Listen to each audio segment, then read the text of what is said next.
Tinadtad ng saksak hanggang sa mamatay ang isang lalaki sa Davao City. Ang biktima, marami umanong atraso sa sospek. Nasa frontline balitang yan ang aming Mindanao correspondent, Bril Montalvo. 13 saksak sa katawan. Yan ang ikinamatay ng lalaking ito na natagpuan sa taniman ng mga kalabasa sa Barangay Wines, Davao City. Kinilala ang biktima na si Arnold Dulos, 51 taong gulang. Ang suspek sa krimen ang kapitbahay niyang si Jason Dalayon. Sa bahaging ito nakatambay habang nagduduyan ang suspect nang bigla niyang makita ang biktima at tinawag ito. Nang lumapit na sa kanya ang biktima ay agad nitong tinadtad ng saksak sa katawan gamit ang kutsilyo. Nakatakbo pa na ilang metros ang biktima at dito na siya binawian ng buhay.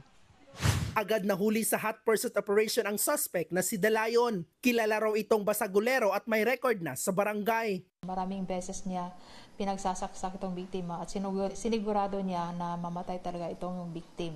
Hindi itinanggi ng suspect ang krimen, pero giit niya, nagawa niya lang ito bilang ganti dahil binugbog siya noon ng biktima bagamat hindi niya sinabi kung sa anong dahilan.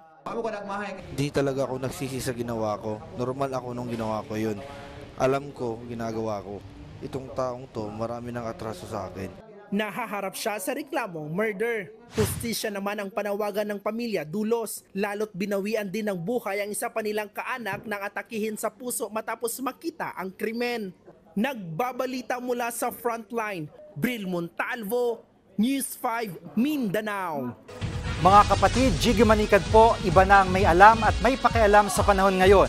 Para sa konkreto, kumpleto at komprehensibong balitaan sa Frontline, mag-follow at mag-subscribe sa social media pages ng News 5.